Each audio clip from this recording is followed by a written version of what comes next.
after 3 officers were hospitalised when they were sprayed with an unidentified stinging substance at the Parliament protest. We talked to protesters who have lost their jobs because of vaccine mandates.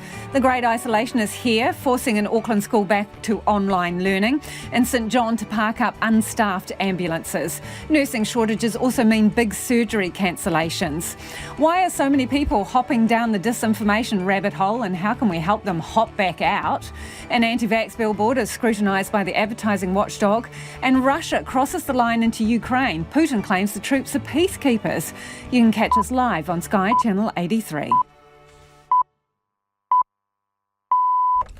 Rnz News at 5. Good afternoon, kia ora tātou, ko Evie Ashton tēnei.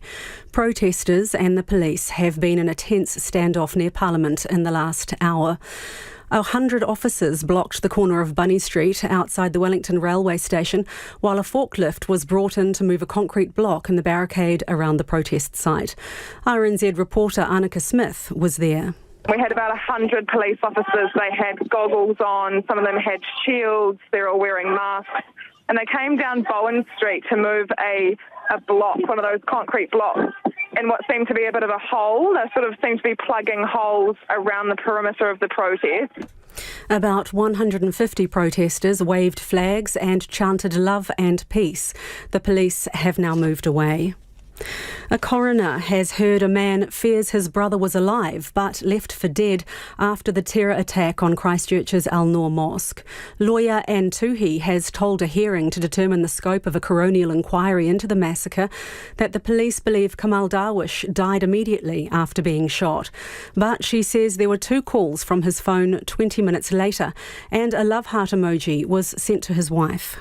There is an obvious issue here, Your Honour, as to whether Mr Kamal Darwish was in fact alive in the mosque after the time that the police believed he was dead. And this is highly relevant, Your Honour, because he was left in the mosque until the following day. And Tuhi says Zuhair Darwish later told the police his brother could be alive, but was threatened with arrest if he didn't calm down. New Zealand has joined other countries in denouncing Russia's actions against Ukraine, and a travel ban is on the cards. Russian President Vladimir Putin this morning declared 2 Ukrainian separatist regions independent. Foreign Minister Nanaya Mahuta says it's a violation of international law and a possible pretext for invasion.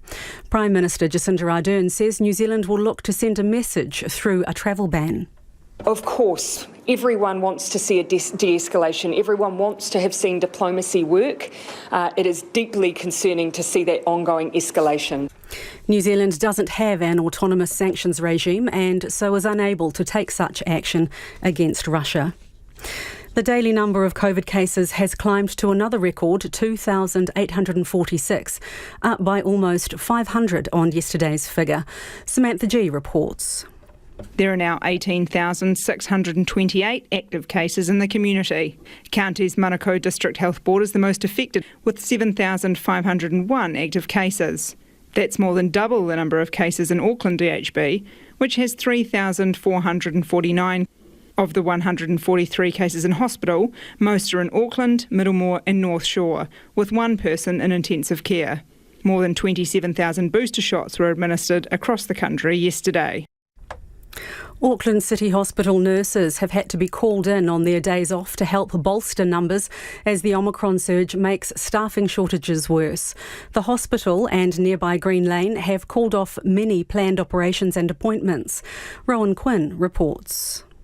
Nurse Ben Basivi says one 26-patient ward had just 2 nurses on one shift last week, so extras had to be urgently brought in to make sure basic care could be provided. Mr Basivi, speaking in his role as a nurses' organisation delegate, says nursing shortages are already bad, but COVID cases have made it worse. He says many nurses and other staff are being drafted into different roles. He says they're already anxious and the hospital must look after them because without nurses, there's no care. And a fatal shooting in Nelson today is being treated as a case of homicide. The police were called to a Washington Road residential address shortly after 1:15 this afternoon, following reports a person had been seriously injured. Despite CPR, the man died at the scene. Now to sport, and Queenstown's Super Rugby bubble is about to burst. The Chiefs will be the first to leave now that their match against Moana Pacifica this weekend has been called off, with Moana Pacifica again unable to field a team because so many players are in COVID isolation. Sports reporter Clay Wilson has more. It means the Chiefs will leave on Wednesday, while the Hurricanes, Highlanders and Blues are likely to return home after this weekend's round of games. However, the Crusaders are set to remain in Queenstown to play Moana Pacifica, who'll have to wait yet another week to make their Super Rugby debut. Their opening match against the Blues last week was postponed after several players contracted COVID, putting the team into lockdown. Some have emerged from isolation, but others remain there. Moana Pacifica will have 2 catch-up games to play against the Blues and the Chiefs, with these most likely to be midweek fixtures later in the season. Rain has forced the White Ferns and India to play a reduced 20-over per side match rather than today's scheduled 50-over match in Queenstown. Batting first in Game 4 in the 5-game series, New Zealand a short time ago were 156 for 3 after 17 overs. All Whites defender Tim Payne has re-signed with the Wellington Phoenix for 3 more years. And 10 months after returning a positive post-race drugs test, Medina Spirit has finally been stripped of its 2021 Kentucky Derby win. The $3 million in prize money must now be returned. That's the news. Live on the scene. There's more police running in to back up now. They're holding the line. I think they're trying to bring the protest in closer towards the parliamentary precinct. Someone's honking now. There's cars all around honking. People are yelling. They're pushing back against police there. Following every development, Morning Report weekdays from 6 on RNZ National. And we're funded through New Zealand On Air. You're on Checkpoint next with Lisa Owen. But first, the short forecast from Met Service to midnight Wednesday. Northland and Auckland fine apart from isolated showers. Waikato, Coromandel, Bay of Plenty, Taupo, Gisborne and Hawke's Bay fine apart from isolated showers. Showers are becoming more widespread tomorrow afternoon or evening and possibly heavy. Waitomo to Wellington and Wairarapa, including Taumarunui and Taihape. Cloudy at times with isolated showers.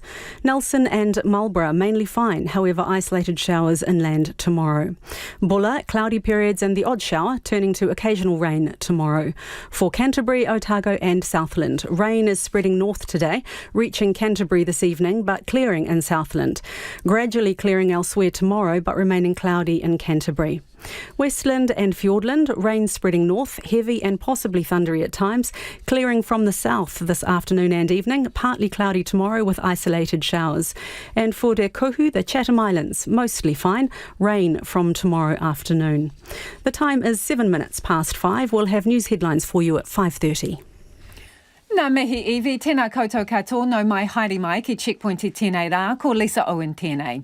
Absolutely disgraceful, the assessment from the police top brass at the behaviour of protesters outside Parliament today.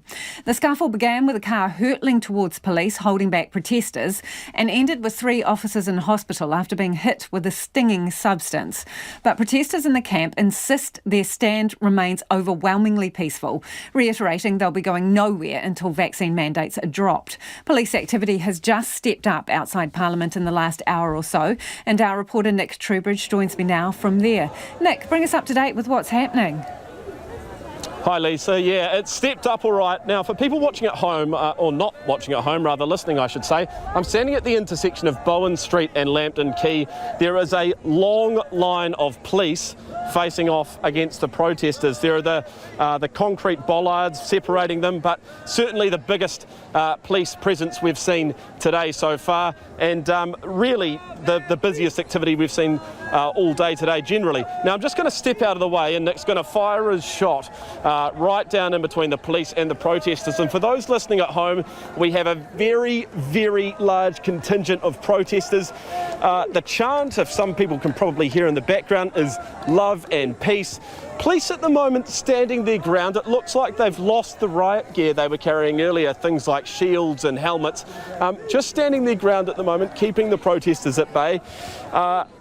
They have been down here now for about, I would say, nearly an hour, and it's been you would have to say pretty heightened in terms of the sorts of things we're hearing. We are hearing a little bit of niggle being given to the police, I suppose you could say. Now, of course, it is not the first sort of action we've seen like this today. We were there this morning when that car hurtled into police.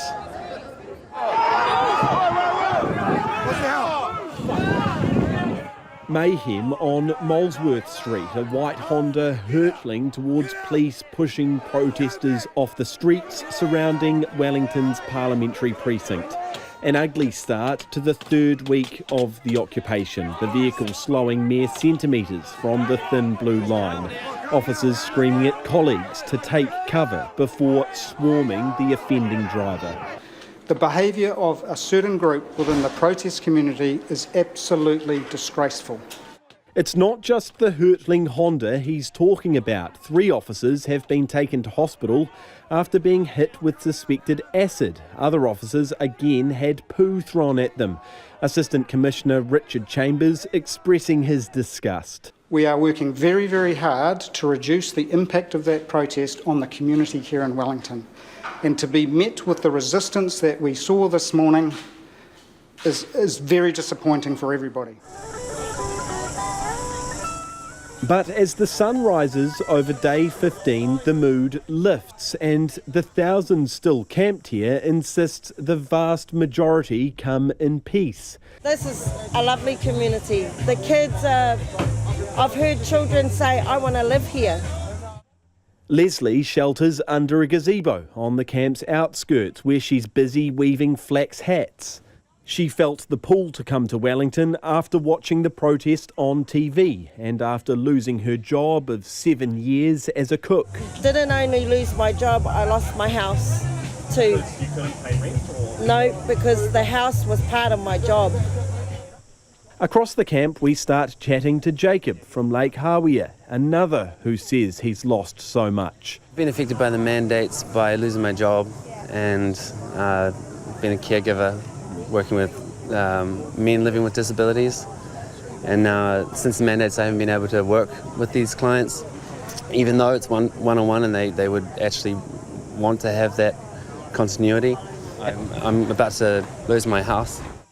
Brian has been here since day one, holding the line during several clashes with police over the last 2 weeks. I was here on the Thursday on the line over there, holding the line, and my son was behind me. He was there. It's the most incredible experience to have your son there, the police pushing him and you're supporting your son. Most amazing thing.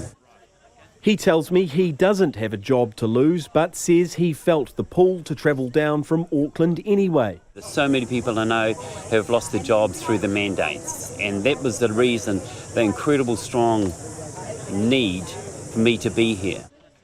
And then there's young Libby, year 10, off school and down from Auckland with the family. My brother can't play sports, I can't play sports.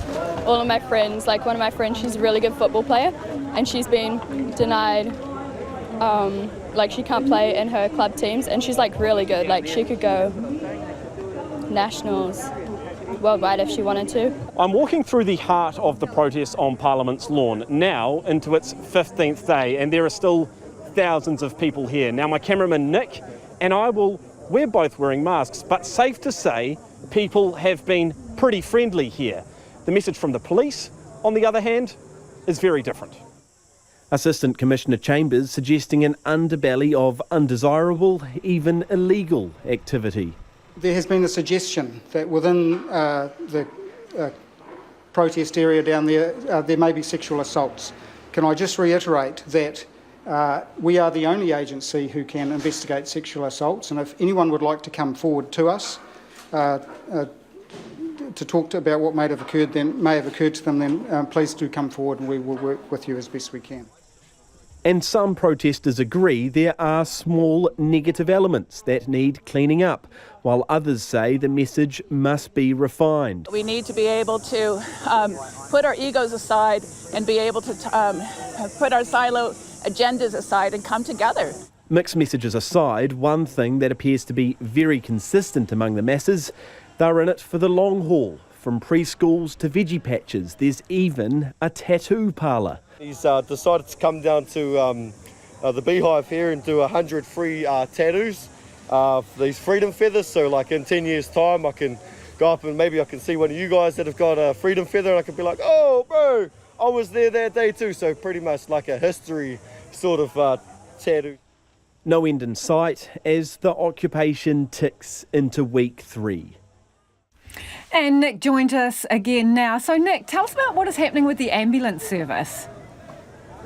Yeah, so the ambulance service announced today, Lisa, that they were going to pull anyone that was on site out by 3 p.m. There will still be assistance in place for those who desperately need it, obviously those who are injured or otherwise, but the thing is now that they will be behind police lines. As for what's going on here, well, there's still a huge presence, as you can see. I'm now being filmed myself for those who can't see at home. A lot of people down here seem to be doing this.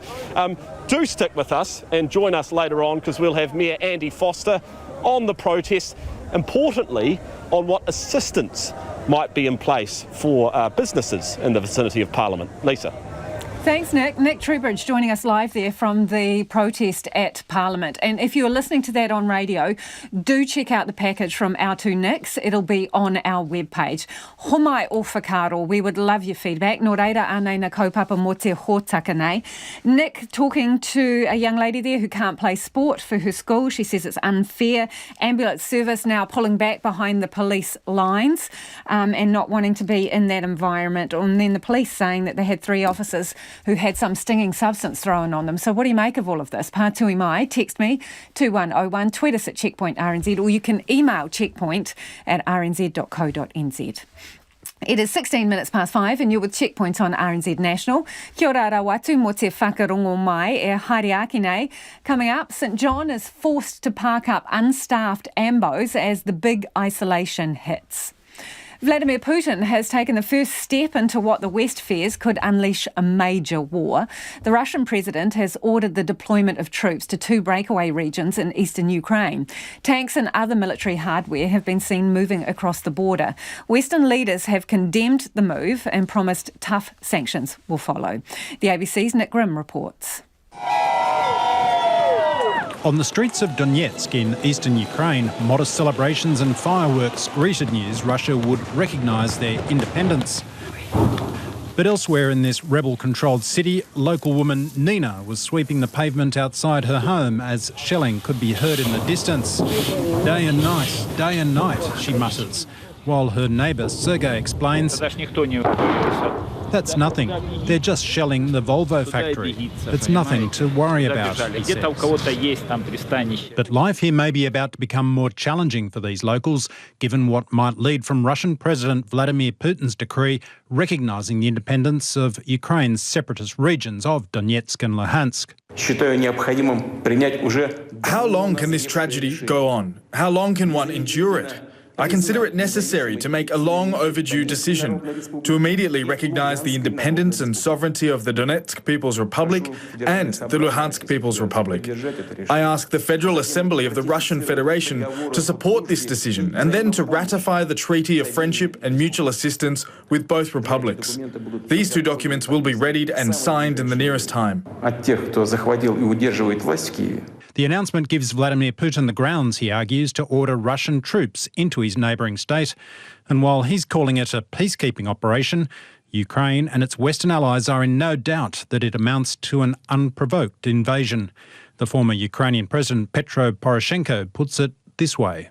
We have a fake evacuation of the people. We have a fake campaign with the shelling from Ukrainian side. We have a fake penetration through the Russian border. Just absolutely clear picture of the hybrid war, just trying to excuse in the world what's going on here. In the United States, President Joe Biden has responded by signing an executive order putting a halt on US economic investment in the 2 disputed regions, while British Prime Minister Boris Johnson is preparing his own package of sanctions against Russia. This is plainly in breach of international law. It's a violation, a flagrant violation of the sovereignty and integrity of Ukraine. I think it's a very ill omen and a very dark sign. It's certainly an indication, yet another indication, that things are moving in the wrong direction in Ukraine.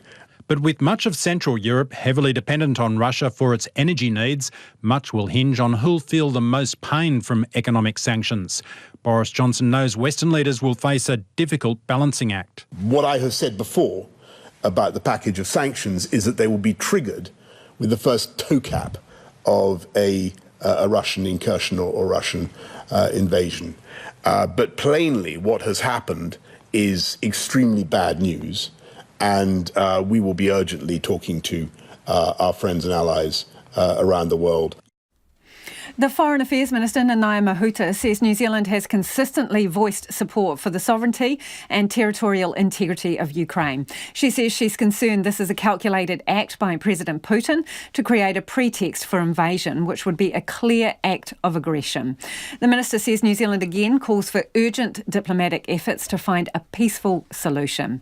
Now, let's return to Wellington. Our reporter Nick Trubridge was due to speak to the Mayor, Andy Foster, a little later in the program, but Mr Foster has been called to a meeting that begins shortly, and so he joins us now by phone. Kia ora, Andy. Kia ora. Kia ora. So what's this meeting you're heading off to? Look, we have a regular update from the high-level conversation. So, regarding the protest? Yes. Okay, when you say high-level conversation, who with? No, we'll leave it at that. So are you still in talks with the government and police? Yes. And are they meeting with you this evening to update you? As I said, we'll leave it there. We keep very close contact with government and police. We're all working to achieve the same thing, which is to try and get as quick as possible, as safe as possible resolution of this protest, so that we can get our streets back and our people can go about doing their normal daily business. Andy, let me put it another way. Are those people who are handling this, the police and the government, are they actually listening to you and what you want? Look, we have very good discussions, and we're getting good briefings about what the approach that's being taken is, and I think you can see on the ground that there is good progress being made. Do you consider what's going on down there now good progress? Well, in the sense that the first thing obviously was to contain the spread of the protest. That happened over the weekend, and then obviously with the placement of concrete blocks yesterday, and then bringing them in more tightly this morning. Do I consider that things are in an acceptable position? Absolutely not. I mean, we've got first of all, we've got an illegal protest, but secondly, we've got some very bad behaviour, and that's affecting Wellingtonians, and that's got to stop. So businesses there are still being kneecapped by this protest in the sense that, well, some of them have had to close up shop or they're not getting their customers through the door. How can you help them? Look, the key thing that we're doing for businesses generally, I mean, we can't help the businesses which are actually directly affected by the protest, that are right there in the middle of it. Although I do meet with the owner of the main business that's directly affected very, very regularly. But the effects of the ongoing COVID restrictions are significant for our business community. We've got a lot of businesses which are on the verge of closure. So we put together a pandemic response package working with the business community. That's going to be considered by Council on Thursday. And we also wrote collectively to the Minister of Finance saying, look, we need help because there are going to be businesses and jobs lost. And so we had the Minister putting out a package on Monday. Yeah, so I talked to the Finance Minister, Grant Robertson, yesterday, and he suggested that the council has a responsibility to offer some relief, and also in respect of the businesses there that are being hit by the protest, which is COVID-related, arguably. So are you going to offer rates relief? So we are exactly doing that. We wouldn't go and ask for support. We might have liked more support, because obviously the government has a much bigger chequebook than we do. But we are putting together a package of our own, and that package will go to Council on Thursday. And that includes things like rates deferral. That includes reduced parking costs, particularly at the weekend. We'd love to see people back in town because the businesses are open for most of town, of course. And then also reducing a lot of the council fees and charges related to businesses, particularly in the hospitality area. Should you have to do that? Because obviously it is a result of government policy and restrictions. So is it your job to top up the kitty, or is it the government's job? Well, we would like to see government step up more. How so, Andy? Specifically, what more? Well, I think the key thing is that government has got a lot of businesses through the first lockdown, then the second lockdown. I think businesses have said, look, we've pleased that you have given something, but whether it's going to be enough to keep businesses going, that will depend on each individual business. And we just don't want to see a lot of businesses go, a lot of jobs go, and that vitality in the central city of Wellington, and it's going to be true for other places too, when you can probably see the light at the end of the tunnel, a few months away once we get through this Omicron hump. Our reporter Nick Trubridge has been speaking to some people at the camp today, and some of them have lost their jobs because of COVID mandates. Yep. Do they have a fair point being down there, voicing their concerns and their opposition to the mandates? Well, look, there are.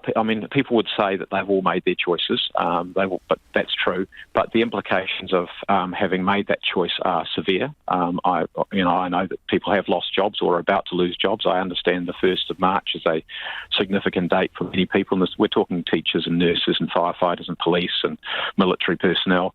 People like that who we want to keep. So they will lose jobs. Now the question is that avoidable? And I guess that's a question that has to be directed to government. Do you think it's avoidable? Look, there has to be a way through this. Absolutely has to be a way through it, and without those people losing jobs and potentially losing. So what's the way through it, Andy? It's a deadline for removing mandates, is it? Look, I think the government's been fairly clear that it won't remove a mandate at this stage. But I think, at least if there can be a clear pathway, that might be enough for some people. And maybe the kind of thing you might want to think about is whether, in fact, there can be something done to I think people are on, extended sick leave and that kind of thing. So maybe allow that to be extended so that the jobs are not actually lost.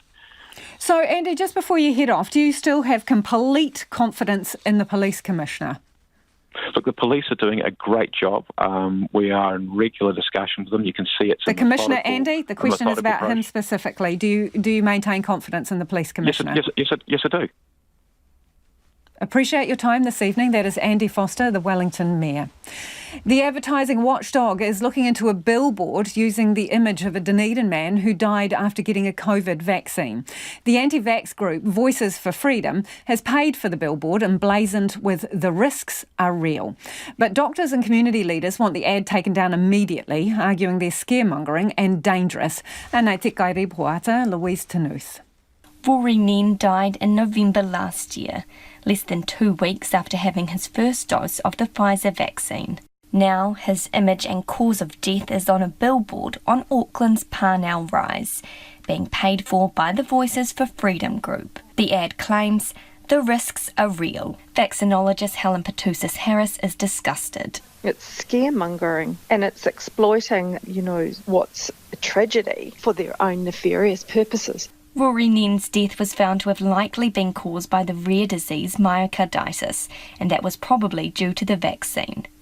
But the COVID-19 Vaccine Independent Safety Monitoring Board ruled the benefits of vaccination for COVID-19 to greatly outweigh the risk of such rare side effects. MedSafe says there's been about 30 cases of myocarditis per million vaccinations in New Zealand. Helen Patusis-Harris says using Rory Nen's death and image in this way is unacceptable. We do have a good handle on the kind of risk, which of course is extremely rare and also very clearly outweighed by the risks from the disease, even in this younger group. And a poster such as that does not give any context. And believes there needs to be some repercussions for the group behind the billboard. Anything like that is disturbing. Doing something like that surely comes with some sort of responsibility. Jamie Bargish owns nearby cafe The Bridge and says the billboard was put up about a month ago. You see, someone had a Pfizer vaccine and passed just like this guy in a billboard. But on the other hand, a million people didn't do vaccine and they passed away. The Advertising Standards Authority has confirmed it's received 4 complaints about the billboard, which are now being considered by the chair of its complaints board. If they're accepted, the authority will request a response from the advertiser and the billboard company, and the matter goes before the board for determination. In a statement, the billboard company Jolly said it did not comment on specific advertising and respected and adhered to the ASA rulings. It's not the first time the ASA has had to consider complaints around Voices for Freedom ads. Last year it did not uphold complaints regarding the lobby group's billboards around free speech. Orake Ward councillor Desley Simpson says because this is a medical matter, it's different. I'm terribly sad that someone has put that billboard up. I believe there's probably an unfortunate story behind the reason for them doing that. I think the message, unfortunately, is contrary to that medical advice. I believe the right thing is for Aucklanders to follow medical advice and to get 2 vaccine shots and a booster. RNZ contacted members of Rory's family who did not wish to comment. Louise Tanuth reporting there. Let's get to some of your feedback on the protests. This listener says the really interesting thing about the protesters' comments just aired is the prevalence of the word I. Nothing about getting a vaccine or following mandates in the interests of wider society, especially those who are vulnerable or immunocompromised, not to mention protecting hospital staff and the medical system. That one from Judy. Mike has got in touch to say, can you please point out that mandates are a vital part of preserving health? An unvaccinated physio, cook, tattooist, etc. is a real threat to the health of us all. Beth has got in touch to say, I really resent these protesters and other people around the country against various things, waving the New Zealand flag as though they represent us all. They don't, says Beth, in all capital letters with an exclamation mark. Do keep your feedback coming. Text us on 2101 or tweet us at Checkpoint RNZ.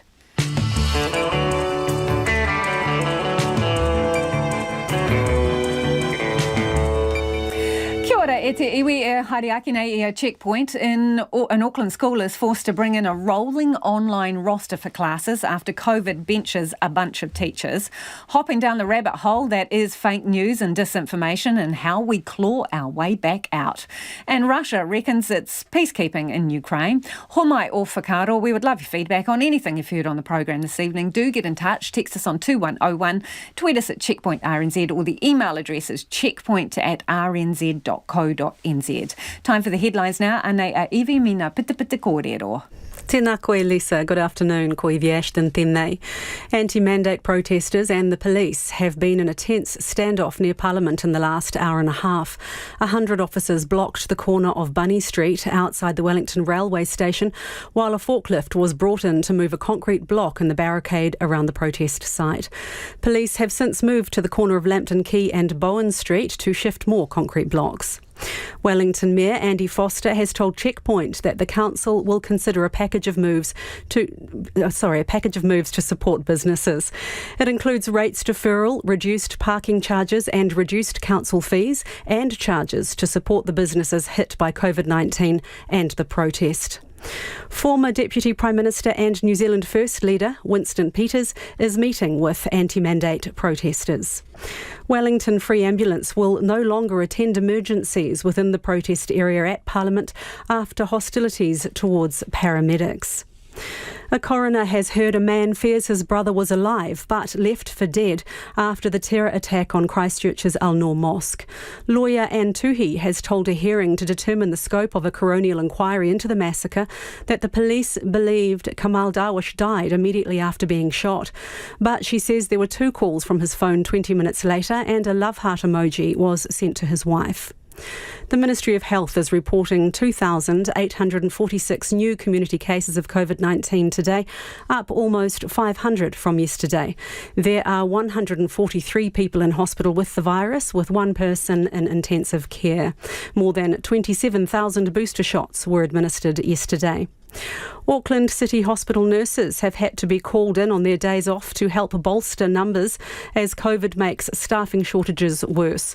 The hospital and nearby Green Lane have called off many planned operations and appointments as the number of COVID patients grows. And New Zealand has joined other countries in denouncing Russia's actions against Ukraine, and a travel ban is on the cards.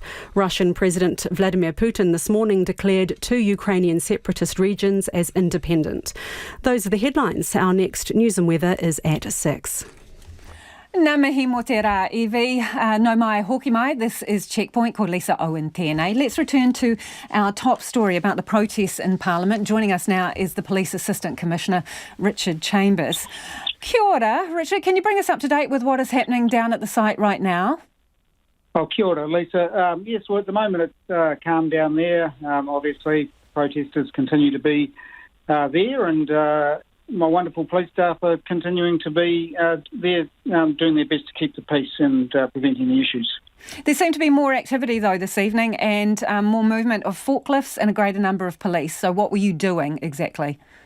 Oh, that's correct. Look, some of the protesters moved one of the concrete bollards down there, so we just had to put it back where it was. And obviously we sent some staff into the field to help with that, but there were no issues from that. Can you bring us up to date with the situation with the 3 officers that needed medical treatment after they were apparently sprayed with some kind of substance? Yeah, certainly, Lisa. Look, they're doing really well. Obviously, we took them to hospital this morning as a precautionary measure, but they're fine now. So, that sort of behaviour, sadly, is very disturbing. But, I'm very pleased the staff have recovered well. Anyone arrested for it? We're still looking at that at the moment. We've had some really good help from members of the public around that. At this stage, we haven't made an arrest, but we're focusing on our, next steps, obviously, as part of the investigation. What about the substance? What can you tell us about that? I'm not sure, actually, at this time, Lisa. It's obviously something that we're looking into, but at this stage, not certain at all. There was a suggestion it could be acid. Is that still a possibility? Well, that's certainly a possibility, but I can't say that is the case. I'm not sure. So we just got to do a little bit of work and hopefully firm up on what may have occurred there. That's pretty organised, isn't it, though? Premeditated, bringing some kind of substance, harmful substance. I mean, what does that tell you about who's in the mix down here? Oh, look, I mean, as I said earlier today, we've seen some really quite disturbing behaviour from a group within that protest. Who is that community. group, though, Richard? Who are those people? Look, I would have to say that they're people who are intent on,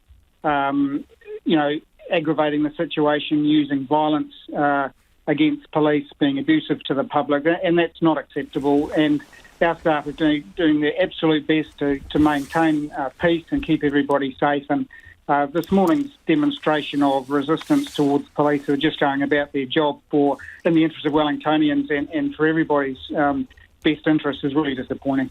But are those people known to police through other activities? Are they known operators? Oh, look, our intelligence feeds obviously tell us a lot of information about a lot of people, and so I obviously not going to go into that sort of detail, but But you've come across them before, Richard. They're not just new to you, the people and the elements that you were talking about. Look, I'm not going to talk about any individuals here. What we're focused on is trying to de-escalate the situation, and we're making, the best progress we can with leaders, and I'm very grateful for the support of those people within the protest group and others that are down there. And our intention has always been to return the streets of, around the Parliament area to Wellingtonians, go about their jobs, and kids can go to school peacefully and without being disrupted. That our intent to de-escalate the situation hasn't changed, and we just understand continue that. to call for that support. Yeah. So when you repeatedly talk about talking to the leadership, who are you talking to? How many people are there in that leadership group? Are they all from the same group, and how often are you chatting to them? Look, we're talking to nominated representatives within specific interest groups that we're working with. Nominated by who? Who nominated them to be part of the leadership group? They're representatives of their own cause, and they're being really cooperative working with us. They're doing their best. They've obviously got fellowship, and those that are part of those particular groups are working well with us to try and de-escalate the situation. How many are there in that leadership group that you're chatting with? I'm not going to comment on exactly how many or who, but we are very happy with the people that we are talking with on a daily basis to try and bring this to a peaceful conclusion. Okay, so you're talking to them on a daily basis. When you say we're talking to them, who exactly is doing the talking on your side? Is it you or the Commissioner, or have you got a trained negotiator in there? No, our staff are very well trained in talking to people that we know that will be able to make a difference and help us, and obviously. So you've got a negotiator in there, Richard? Look, we have our own negotiators, and our staff. That's what I mean. Very good at that. Yeah, we have got our own staff, obviously, who are trained in negotiation, and they're doing a magnificent job. From time to time, the group have reached out to want to talk to somebody else, and we've been absolutely happy to facilitate that. We continue to work cooperatively, and I know that not only those leaders but the followers that they have and we saw that this morning, are doing their absolute best to bring calm to what has at times been a chaotic situation, and we really respect that work that others are doing. So a private business owner has come forward saying that he's funding this protest. What do you think when you hear that people are kicking in money so that this can carry on? Oh, look, I mean, that's no surprise. I think we've seen that around the globe, actually, Lisa, where, people believe in a cause and they want to support it. And that's just something that we appreciate does happen. So, is it illegal when the activity is illegal? If you are providing funding to maintain an illegal activity, is that in itself illegal? That's something that we're actually having a close look at the moment, and just to understand, what sort of funding mechanism and the motivation behind that within, obviously, the legislation. So that's something that we're having a closer look at the moment, just as other jurisdictions around the world have done as well. So potentially investigating whether there could be charges that relate to funding illegal activity? Of course, that's always part of any big operation, but our focus right now remains wanting to de-escalate the situation and bring it to a peaceful conclusion, and that's the goal here. OK, there's been mention of possible sexual assault on the site. Tell us about that. Look, we have had some people come forward to us concerned about that occurring, and we appeal to those people, if that is occurring, to please come forward. We are the right agency to investigate those sorts of situations. Just to be clear, Richard, is it a concern or is the allegation it has actually taken place, that there have been sexual assaults on the site? Is that the allegation? No, we don't. I'm not aware of any complaint at this stage, but there has been chatter amongst some that it may have been a problem. So what we're doing is appealing to people down there that if that has occurred, please be confident, you step forward, talk to the police, and we will do our job in that respect. It's a pretty dangerous situation. So there's kids on site and all the rest of it. So have you brought in Oranga Tamariki and any other agencies around that? Oh, absolutely, we have. We're working with a range of agencies here to ensure the well-being of all, and that'll continue because, as we've previously said, it's a concern when young people in that sort of environment, and that does raise the question of what may need to occur to keep those young people safe. Appreciate your time this evening. Thank you for joining us on the program. That is Assistant Commissioner Richard Chambers. Now it is time for business. Ko taku hoa inainei ko Nona Peltier. Nona, tell us about the booming agricultural exports and prices and growing demand from the primary sector, delivering a record first half profit, that's a bit of a mouthful, for rural services company PGG Wrightson. Well, I had to get it all in there, Lisa. What can I say? I mean, yeah, absolutely. $22.5 million in the first half. That's an increase of a third over the year earlier's $17 million. Now, PGG is the country's biggest rural services company, and it's done an awful lot of work to overcome some market volatility, disruption to the supply chains, and so forth, to ensure that they are delivering for the market. And basically, so they've been helped a lot by commodity prices, but they've also done a lot of work to make sure that they can address supply chain problems by making sure that they're moving products when they need them and carrying more inventory and so forth to ensure that they're able to assist their clients. And that's certainly been paying off for them. So they're expecting still a very strong result over the full year, and another record operating profit someplace around $62 million. Now, Nona, this next story is really interesting. The freight and logistics company Move is going to raise its prices after reporting a first half year loss. People will listen to that and think, what's going on? Because we're told freighting costs are going up and freighting companies' business is booming. So why has it been losing money? It was a surprise to us too to hear this. So the company posted a $1.4 million loss for the 6 months ended December. And that was really versus a profit of $2.5 million the year earlier. Now, what's happened is that the company has been delivering products and services for their customers at a loss for some time. So what the company's done is they've got the executive director stepped in, they got rid of the old chief executive, and he's been going around meeting with their clients and showing them the spreadsheet, so to speak, and saying, look, folks, this is the reality. we've been making really nothing off our services to you, so that's going to change. And apparently the reaction has been, well, one of surprise, just like we've expressed just a moment ago, and but also an acceptance that, yes, prices are definitely going to have to increase. So you can watch that. So I guess TLL, and which was the former name of the company is now called Move, is going to be making some changes on that front over the second half.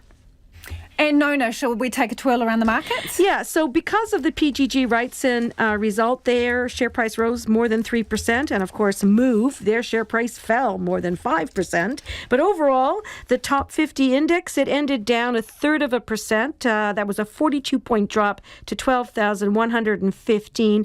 And look, that's because of the international concern about what's going on with Russia and Ukraine, but also other things like the cost of oil has been really rising. We're still hovering there at 7-year highs.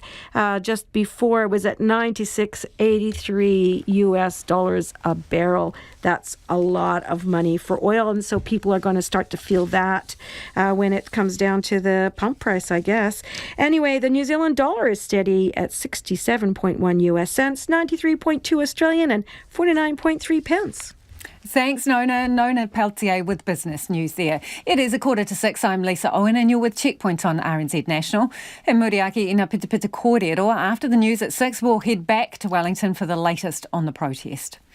A coroner has heard a man feared his brother was alive but left for dead following the terror attack at Christchurch's Al-Noor Mosque. Almost 3 years after white supremacist Brenton Tarrant murdered 51 Muslims at prayer, Coroner Bridget Windley is hearing grieving families' submissions on the scope of an inquiry. Reporter Jean Edwards is covering the hearing and joins us now.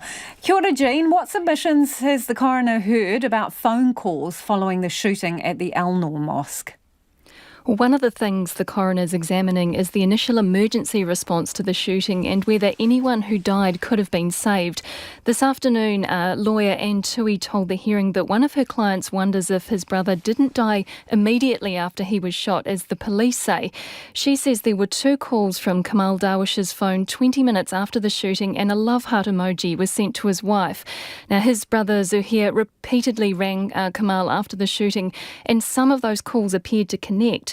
Ms Tui told the hearing the police report doesn't comment on the fact that the calls appear to have been answered or how on earth that could possibly be. Here's a little of what she had to say this afternoon. In my submission, Your Honour, it's inherently unlikely that a phone that has a damaged screen would self-initiate sending a love heart emoji to the person's fiancé through an app, and also to initiate a call through a different function on the phone. There is an obvious issue here, Your Honour, as to whether Mr. Kamal Darwish was in fact alive in the mosque after the time that the police believed he was dead. And this is highly relevant, Your Honour, because he was left in the mosque until the following day. Anne Tui says Zuhair Darwish went to the mosque later that night to tell police he thought his brother could be alive, but officers put him in a police car and threatened to arrest him if he didn't calm down. Now, other lawyers this morning asked the coroner to examine whether police who were first on the scene of these terror attacks were confrontational or aggressive.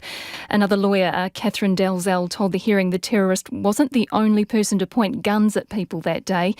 She says some survivors tried to tell police he'd left but were yelled at and told to sit down and shut up. So the coroner's being urged to examine the time police took to secure the scene and the way they treated people that day. And Gina, any of the families questioning whether the terrorist was a lone wolf? Well, the family's lawyers want the coroner to examine, yes, whether the gunman was acting alone or had some kind of help waging these terror attacks. They want to see evidence that shows the basis on which police and the Royal Commission determined that no one else was involved. Now, some people say they saw someone else there on the day and have been trying to see the video footage taken outside the Al-Noor Mosque. They also want to know whether fingerprints or DNA were taken from guns at the scene, or whether the terrorist had support from associates online. And exactly how he got those guns is a very important issue for the families. The lawyer Catherine Dalzell says there should be greater scrutiny of the country's defective gun licensing regime because, you know, if he didn't have a licence, he couldn't have amassed the weapons that he used to murder 51 people. Here she is speaking about that. The reason why this is particularly important to the clients that we represent is because some of our clients have firearms licences themselves. and they know the scrutiny with which the police put them through their licensing. They know that they were literally tipped upside down and shaken about to make sure that they were not terrorists, that they were not people who were capable of doing what this terrorist did to this community and our community. One of the other issues that arose during today's hearing was the difficulties the families are having getting all the relevant information they need to make proper submissions about the scope of this coronial inquiry. And, while the documents might be distressing, the lawyers submitted that withholding them could traumatise these people even more. Kia ora e hoa, that is our reporter Jean Edwards reporting on that hearing in relation to the Mosque attacks. It is about 10 minutes to 6. You're listening to Checkpoint. Shorter isolation periods and RAT tests for teachers could prevent a total return to online learning, according to an Auckland principal struggling to staff classes. As Omicron cases grow in the community, schools are increasingly having to manage with teachers away, either isolating or with COVID. As a result, Western Springs College in Auckland, it has 1,750 students, and it's just introduced a rolling roster with year levels taking turns to learn from home 1 day per week. Principal Ivan Davis has got a lot of teachers benched due to COVID. There are 9 today that are isolating, either because they are confirmed cases, either because they are household contacts, or because they have kids in primary school or daycare centres that have been sent home because they're possibly contacts of somebody that's got COVID. So where does that leave you then? Well, it leaves us in a bit of a bind, really, because our philosophy has been it's madness employing relievers that could have been in several other schools, even if they're available to work for us, and bring COVID in. So we've made a decision not to bring relievers in, and we've managed with difficulty so far, but we are instituting from tomorrow a year level rostering home program, which rosters home a year level each day, so that the teachers that would have been teaching those year levels are free to cover the classes of their colleagues that are isolating. So Ivan, just to be clear, are they doing schooling on the days they're rostered off? Yeah, because all of our bottom line here has been that all classwork is logged on to Google Classroom. We're a Google school, we're a BYOD school, so all of the lessons are on Google Classroom, so those kids that are rostered home can be accessing their lessons via Google Classroom. But that is without a teacher? They're essentially doing their work online independently? That is correct, because the teachers will be involved in covering other classes, so they won't be available for the online aspect. So, I mean, how are the kids reacting to that? Because I imagine you're all pretty rapt to get back into the classroom. Well, exactly, and this is the real dilemma. There are just thousands of kids. This school's 1,750 kids, over 90% attendance. Everybody wants to be back at school, which is absolutely neat. We all want them to be back at school. No kids, hardly any kids are being reported to as contacts or with COVID, so they're all here. But it's our teachers that are getting knocked over, and we're between a rock and a hard place. So how sustainable is it? And is it the duration of the isolation that's causing you the real problems? Yes, it is. And I believe somebody whispered in my ear today that I think it was Grant Robertson talking about an imminent transition into phase 3 of the COVID protection framework, and that would be household contacts only needing to isolate, and that would be massively advantageous to us. And look, I get it. I get why RAT tests are only available for essential workers, because we've got to keep food on the table and all that sort of thing. But the delay between the day 5 test and returning on day 11 is really frustrating for those teachers who are there, who are isolating, who are not showing any symptoms, and feel that they'd be fine to come back to school. So you would like access to RATs for your teachers? Absolutely. That would be fantastic. Have you got any of your own? No. Tried to get a hold of any? No, I haven't. No, we've been advised not to because they cost and that they're on their way. The other thing that's going through my mind is we're actually quite early in this growth phase of Omicron numbers. So the situation we're coping with now is likely to get bigger and bigger and bigger, and we're just evaluating internally what our tipping point is, where we have to say, guys, we can't do this anymore, we're going to have to transition from on-site to online learning. So, Ivan, what are you thinking some of the triggers will be for that complete switch to schooling at home again? We've looked at a number of ratios. So if we say, okay, if we've got one teacher per 25 students on an overall ratio, how far can we push that envelope? Will 1 to 35 do it? Will it be when 20 of our staff are away? We've got 131 teaching staff here, so it'll be a bigger number than that. But once we get to 30 staff, say, being isolating, and that's just a notional figure at this stage, I can't see how we could keep running the place. And how far off do you reckon that is? Oh, look, I don't know. Maybe by mid-March. Hard to say. What is the worst level of absenteeism you've had amongst staff? On Thursday last week, we had 11 COVID-related staff isolating. We had another 6 staff away for various reasons, sickness or jury service or that sort of stuff. So we had 17 staff absent on Thursday last week. That's the thing, isn't it? It's not just COVID. Life goes on. Oh, exactly. Life goes on. And you know, whenever I get a jury service letter come into the inbox, I pull my hair out thinking, oh, goodness, what else can be sent down the pipeline? So, but as you say, it's, you know, life happens, and there's all sorts of other things that cause staff members to be unavailable for work that are legitimate and have to be accommodated apart from COVID. Ivan, how can your life be made easier? Oh, I think if we move to phase 3, I think if we had rapid antigen testing so that we can get a confirmation quickly and get people back into the classroom, those two things would make a massive difference, And that's Ivan Davis, the principal of Western Springs College. All COVID restrictions in England will end in 3 days' time. The British Prime Minister, Boris Johnson, says it's a move away from the government-enforced measures towards a policy of personal responsibility. The BBC's Laura Koonsberg reports. From this Thursday, if you test positive in England, it won't be law to stay at home. From April, only the most vulnerable will get free COVID tests, but there'll be another booster vaccine for the elderly and those at risk. Mr. Speaker, it is time that we got our confidence back. We don't need laws to compel people to be considerate to others. So let us learn to live with this virus. Minister, is it too soon to be relaxing restrictions?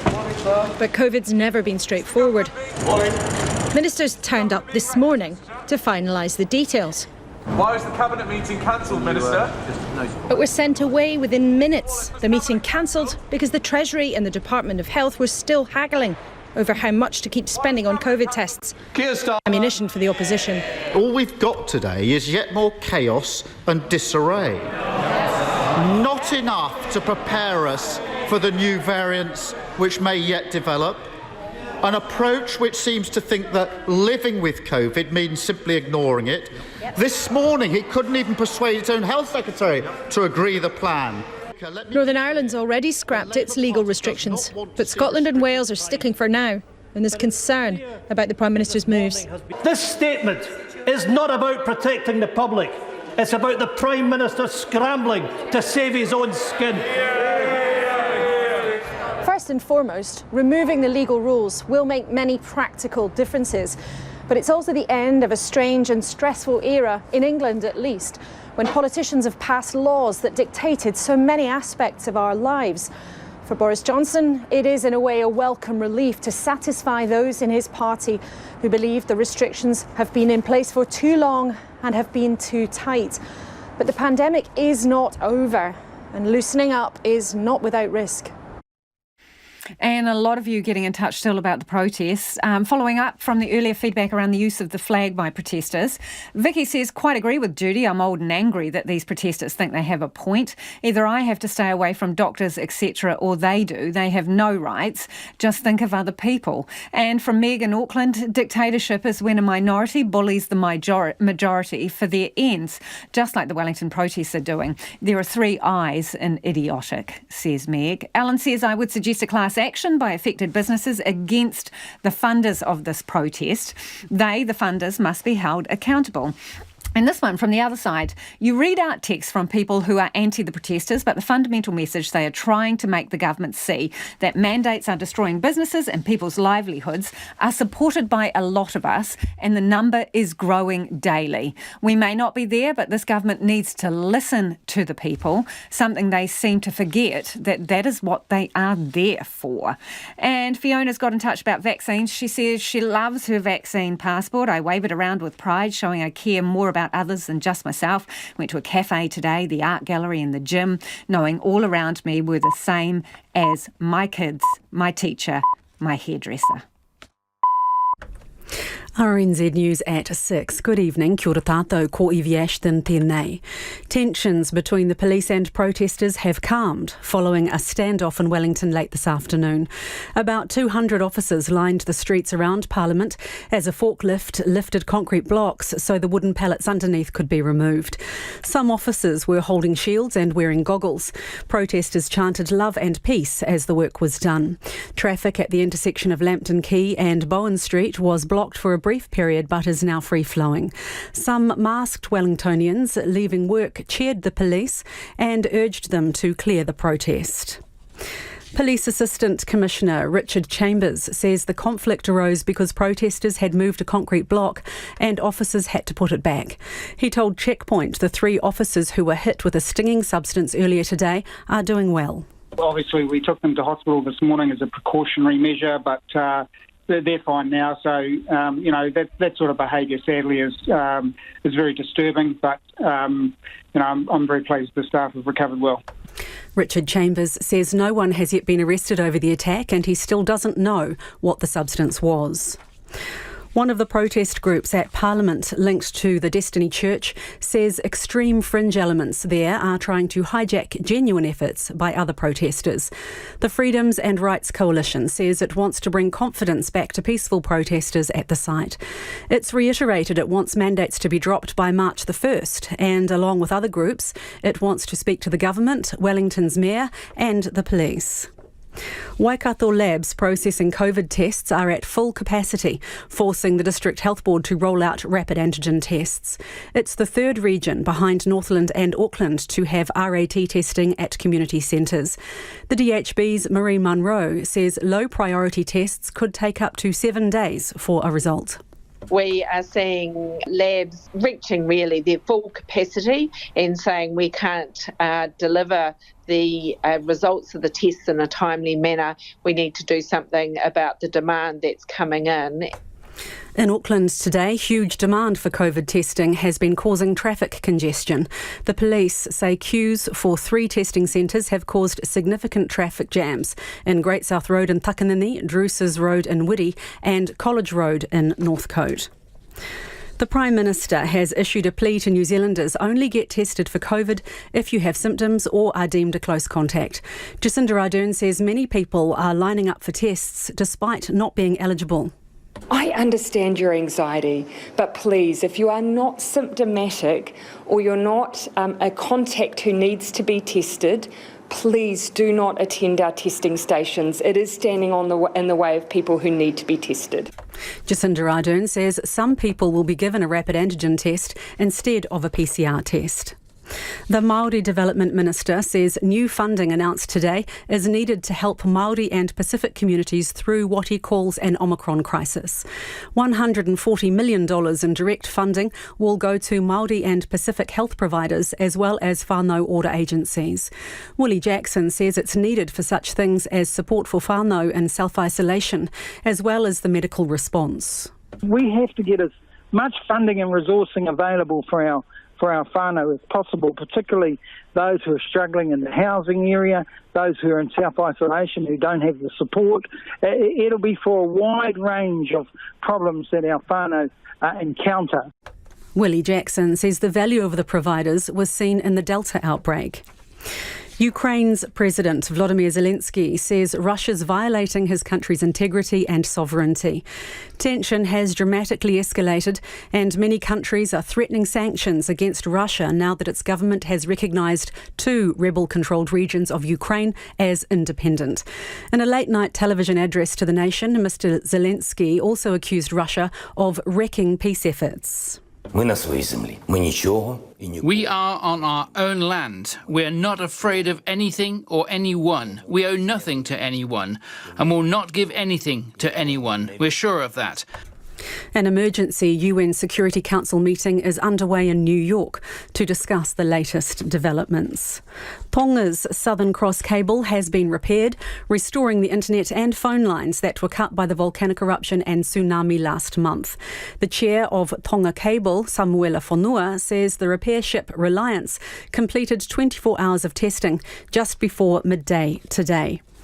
And in sport, the White Ferns have set India a total of 192 for victory off 20 overs in Queenstown. Amelia Kerr top scored with 68 off 33 balls in the rain-shortened one-day international match. A short time ago, India were 44 for 4 after 7 overs. That's the news. Tonight on Nights, Julia de Brest talks sensory linguistics, because we don't just read and hear language, we touch, smell and taste it too. And McDiarmid Institute co-director Nicola Gaston brings us the first sci-fi sci-fact for 2022. Inspired by the science fantasy series she read as a child, the Dragon Riders are perm. Not only do they breathe fire, they teleport too. On Nights of me, Brian Crump, after the news at 7 on RNZ National. You're back with Lisa Owen on Checkpoint next, but first the short forecast from Met Service to midnight Wednesday. For Northland and Auckland, fine apart from isolated showers. Waikato, Coromandel, Bay of Plenty, Taupo, Gisborne and Hawke's Bay. Fine apart from isolated showers. Showers are becoming more widespread tomorrow afternoon or evening and possibly heavy. Waitomo to Wellington and Wairarapa, including Taumarunui and Taihape. Cloudy at times with isolated showers. Nelson and Marlborough mainly fine, however isolated showers inland tomorrow. Bulla, cloudy periods and the odd shower turning to occasional rain tomorrow. Canterbury, Otago and Southland, rain is spreading north today, reaching Canterbury this evening, but clearing in Southland. Gradually clearing elsewhere tomorrow, but remaining cloudy in Canterbury. Westland and Fiordland, rain is spreading north, heavy and possibly thundery at times, clearing from the south this afternoon and evening, partly cloudy tomorrow with isolated showers. And for Te Kohu, the Chatham Islands, mostly fine, rain from tomorrow afternoon. It's 6 minutes past 6. We'll have news headlines for you at 6:30. Nā mihi iwi no mai hoki mai. This is Checkpoint ko Lisa Owen tēnei. So when did jumping on Google pass for actual scientific research, and why has a tsunami of disinformation exploded during the pandemic? We've all heard of them, and we might even know someone who's gone down the so-called rabbit hole of disinformation. They might claim things like the vaccine is experimental while ignoring the fact that 4.9 billion people worldwide have received it. But how does it start and why does it work? Sociologist and Emeritus Professor Paul Spoonley specialises in social change, and he joins me now. Kia ora, Paul. Kia ora, Lisa.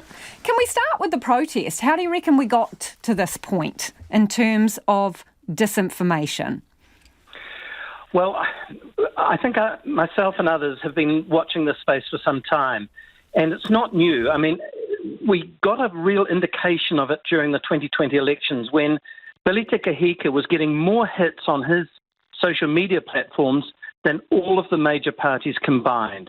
So there is an audience out there, and it's an audience which has come from various sources, far-right, alt-right, anti-1080, anti-5G, and they've really coalesced around the COVID crisis, as it were, and you've got to throw in there QAnon, you've got to throw in the American online influencers, which have played a huge part in terms of providing them with ideas and arguments and politics, really. So why do people believe this stuff that they read on, which is not attributable to a source? There's been no scientific review. Sometimes they won't even know who the author is, yet they're happy to absorb and believe that information while dismissing doctors and scientists and mainstream media. Well, when I first looked at the Tea Party in 2010 in the States, that was the question that I posed. Why would anybody begin to believe, the child pornography which was being run by American elites?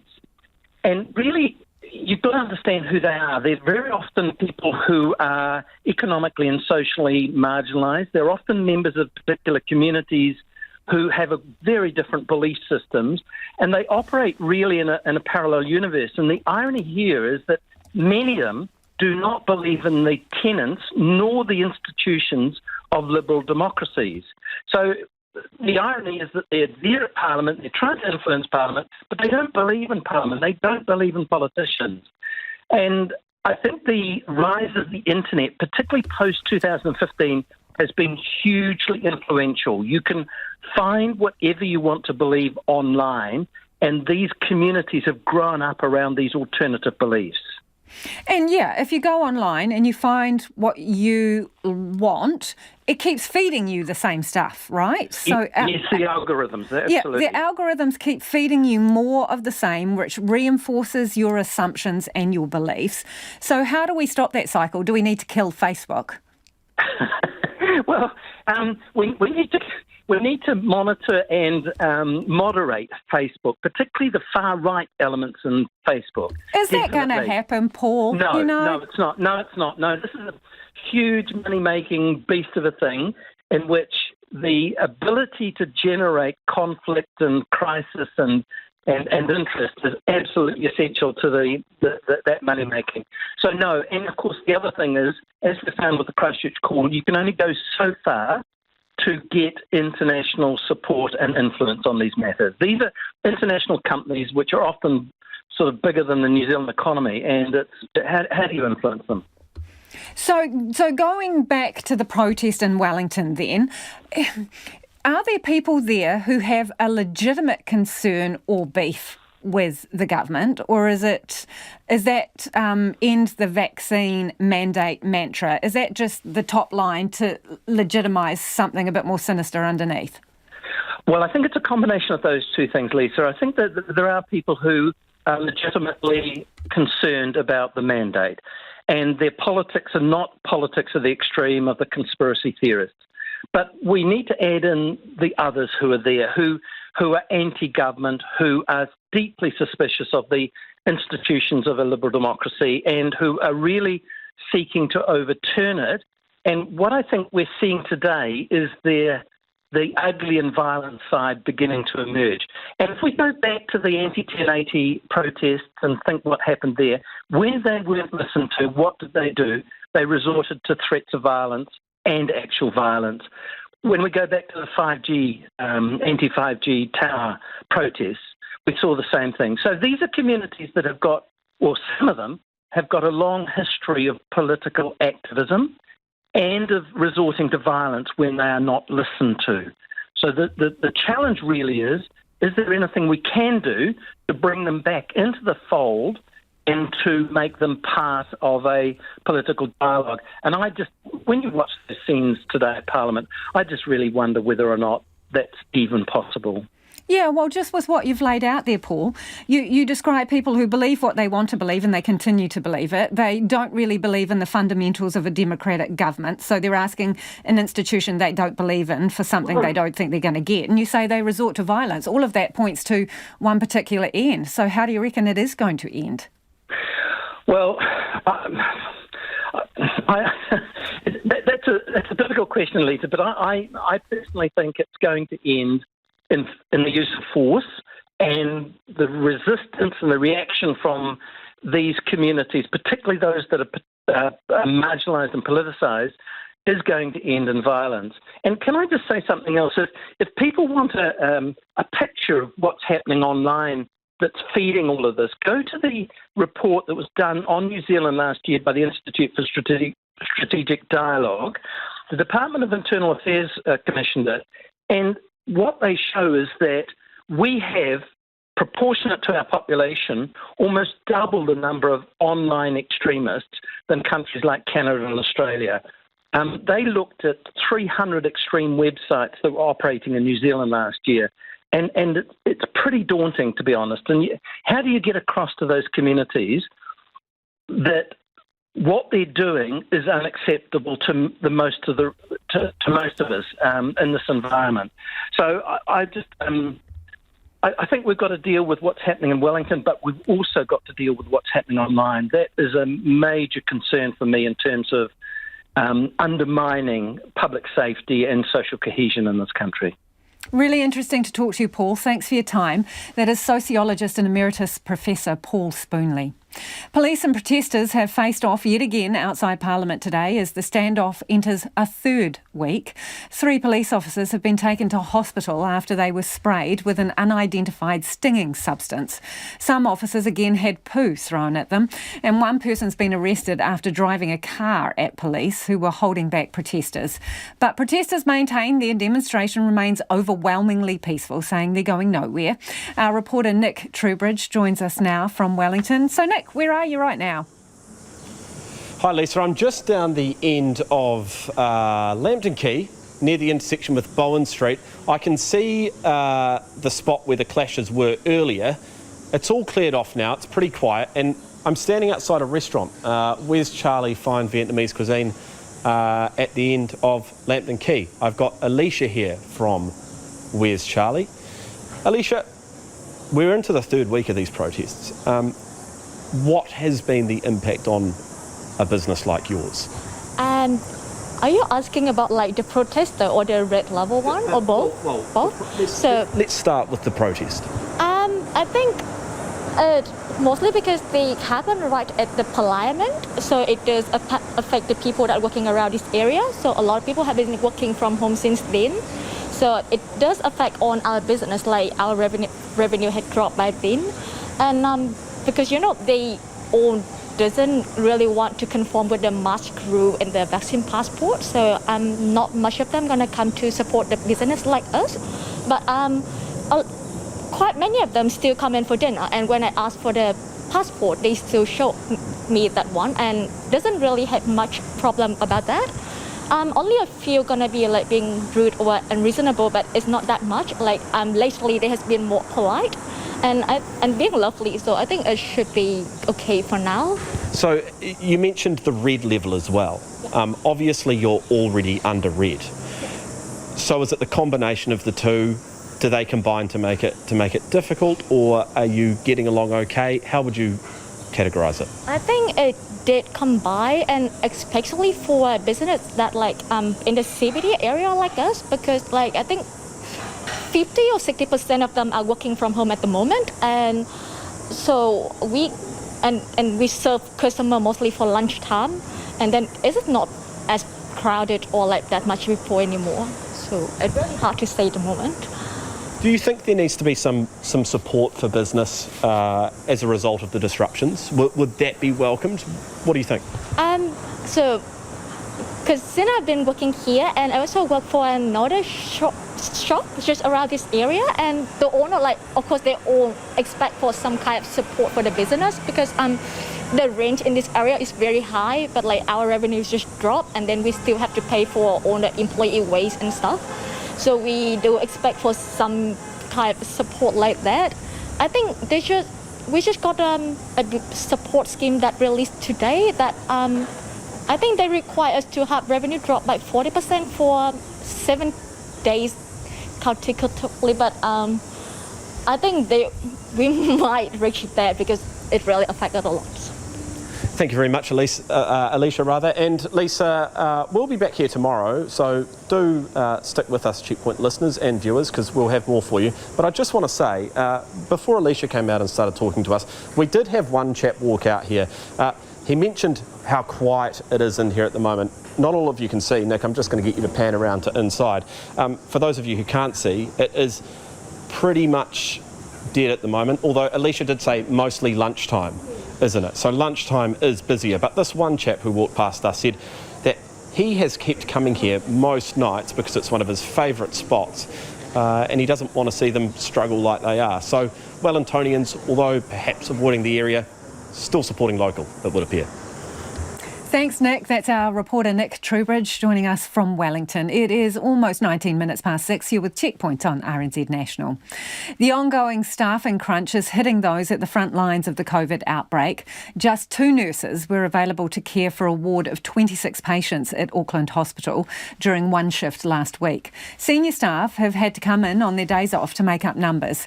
It's contributed to a decision to call off large numbers of planned surgeries at Auckland Hospital and Green Lane Hospital. Health correspondent Ron Quinn reports. Auckland Hospital nurse Ben Basivi says COVID's making its presence felt, and the case of the 2 nurses for 26 patients is just one example. You're not even talking about life-preserving services there. So they just had to find other nurses that could work there, and so they could at least meet the basic cares that were required, and I think they did a really good job. He's on the safe staffing team, but it's clear he's not speaking to RNZ as a hospital employee. He's not allowed to, but as the lead delegate for the nurses' organisation. He says many nurses and other staff are now being drafted into other roles, are coming in to work extra hours, or are back on 7-day rosters after being 9-to-5ers. Because they're short anyway, it's been a challenge without COVID. The absences caused by staff getting unwell means that wards will become unsafe if extra staff are not put in. Auckland Hospital has stopped doing most non-urgent planned surgery, and the smaller Green Lane Hospital is doing very little of anything other than eye surgery, with many staff redeployed to bolster numbers at the main hospital. The Auckland DHB says the workforce shortage, exacerbated by COVID, is one factor in the move, but won't say how many nurses it's down. Mr Basivi says patients with COVID are now being treated all over the hospital, not just in the dedicated wards. That means it takes a bit longer to do everything, with extra PPE and precautions required, and nurses are feeling it. Anxious. They are working extremely hard. There's a lot of nurses that probably are working and they're fairly burnt out. We've been working for 2 or 3 years now under quite difficult conditions. The DHB says its pause on planned surgery looks likely to last for about 4 weeks, but a lot depends on what the outbreak does. Ben Basivi says they must make sure they're looking after the nurses who can work. We've got to look after the welfare of our workers. That's really critical, because if there's no nurses, there ain't no care. There are 50 patients with COVID in Auckland Hospital today, and about 1,800 new cases across the city. Waikato is the latest area to roll out rapid antigen tests to combat increasing demand for COVID-19 testing. The demand is causing delays in processing tests in the lab, with the DHB saying some tests may take up to 7 days for a result. Leah Tibbett has more. Waikato is now the 3rd region behind Northland and Auckland to have rapid antigen tests available at community testing centres. The DHB's Marie Munro says demand for testing does not match the lab's capacity, and RAT tests are needed. We are seeing labs reaching really their full capacity and saying we can't deliver the results of the tests in a timely manner. We need to do something about the demand that's coming in. Ms Munro says the use of rapid antigen testing alongside PCR will speed up testing as demand grows through the Omicron outbreak. There are 285 new cases of COVID in Waikato today, bringing the total to 1,804 in the region. Ms Munro says while there is a level of anxiety in the community, there is a high demand of people wanting a test who do not meet the criteria, ultimately holding up those who do. If they're not symptomatic, then they shouldn't be coming. We're wanting to see those people who should be coming through the testing sites, not people who are asymptomatic in just wanting security of having a negative result. Ms Munro says rats will be rolled out to all testing centres in the city this week, but for now the tests are at Founders Theatre and Greenwood testing centres. The line for testing at Founders Theatre today wound its way around 2 roundabouts. Those in line were moving mere inches at a time and questioning if they had enough power to keep the aircon on. They told me to come early, and then I was here early, but it just took 3 hours, man. Sitting in your car 3 hours, you know how bad that is. Some in the line say news of rapid antigen tests motivated them to come in the first place. Actually, if we hadn't have known about that, we wouldn't have even bothered to come and get tested. So we would have just gone, let's just wait and see what happens. If you can get a rat test, we can get a result today. However, others say despite the 3-hour wait in a hot car, they would prefer a PCR test. For me, personally, PAC is probably faster and it's safer, so I'd rather get that option than a rat test.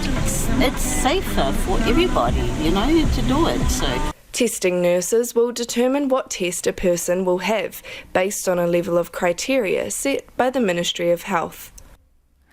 There are reports of large columns of military vehicles moving through Donetsk in eastern Ukraine. This follows Moscow's announcement it is recognising the independence of the breakaway regions, Donetsk and Luhansk. President Vladimir Putin has ordered troops into the regions to perform what he calls peacekeeping functions. There's been widespread international condemnation of the move, with the UN Secretary-General describing it as a blatant violation of international laws. The BBC's Steve Rosenberg reports. It was an astonishing piece of political theatre, played out on Russian TV. The protagonist, the president, Vladimir Putin, alone, aloof, like a modern-day czar. The supporting cast, members of Russia's powerful Security Council. I will let you all speak, he said. Then we must decide what to do. And one by one, they spoke, all urging President Putin to defy Kiev and the West and officially recognise the pro-Russia rebel republics in eastern Ukraine. We must recognise these republics, the Interior Minister says, but within their earlier, larger boundaries. The President listened, but looked like a man who'd already made up his mind. Later, he addressed the nation. The essence of the aggressive nationalistic character of the regime that seized power in Kiev hasn't changed. I consider it necessary to immediately recognise the independence and sovereignty of the Donetsk and Lugansk People's Republics. Act 2. The signing ceremony. The leaders of the rebel republics were already in Moscow. They clearly knew what President Putin's decision would be. Earlier, this. Russian TV claimed Ukraine was shelling the rebel republics. Fake news, Kiev says, and Moscow inventing a pretext for military intervention. In recent days, thousands of civilians from the separatist republics have been evacuated to Russia. Moscow's been accused of using these people as political pawns. Many here are confused and frightened by what's been happening. The geopolitical consequences of Vladimir Putin's decision are not their priority. Tonight, in the rebel republics Russia has recognised, celebrations. But elsewhere in Ukraine and in the West, deep concern that Moscow may now move its forces openly into eastern Ukraine, that the Kremlin is set on a major escalation. New York City is grappling with a wave of gun violence. The city's mayor is under pressure to address the crisis after a spate of crimes. The BBC's Nada Tawfiq reports. It's a sombre journey down Fifth Avenue to St. Patrick's Cathedral as police carry the casket of Officer Wilbert Mora, who was fatally shot on duty. New York was once hailed as the safest big city in America, but this year is off to a violent start. Gun crime is up by a third compared to 2021. Joe Fox, a retired police chief, is on his way to the wake of the young officer, who was killed alongside his partner in Harlem as they responded to a house call. Joe says the NYPD feels under attack in more ways than one, with morale plummeting after calls to defund the police followed racial justice protests. When we tolerate police officers being vilified and attacked, none of us is safe. And who's suffering? People of color. We're on our way to the 32nd precinct, the 3-2, to just show solidarity with those officers. But now the men in blue have one of their own as mayor. Eric Adams has made a point to show up on the scene of crimes. And this is the energy and spirit we want to bring to our city. We are in this together. He's a black former police captain who was selected by voters in this progressive city because of his platform to crack down on crime. He has now released what he calls a blueprint to end gun violence that promises more police in the streets, including reintroducing a controversial unit of plainclothes police that were disbanded in 2020. That is about all we have got time for. Don't forget the late news team will keep you updated throughout the night, so do stay tuned in. Ko te kaupapa tuatahi a pōpō. Tomorrow from 5 a.m, first up we'll have the very latest from Parliament and from the Ukraine, and they're going to talk to principals about the unsettling start to the school year. Kaua e wariwari te atatero I a mātou kōrero. Do check out our stories online. Heaps of great videos there today that you should check out as well. Thank you for your company. It's been great having you listening in. Kia pai tōpō. We're back tomorrow. Rnz News Headlines at 6:30. Good evening. Ko iwi Ashton tēnei. Tensions between the police and protesters have calmed following a standoff in Wellington late this afternoon.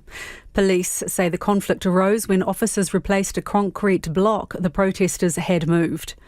The 3 officers who were hit with a stinging substance earlier today are doing well. Tonga's Southern Cross cable has been repaired, restoring the internet and phone lines that were cut by the volcanic eruption and tsunami. And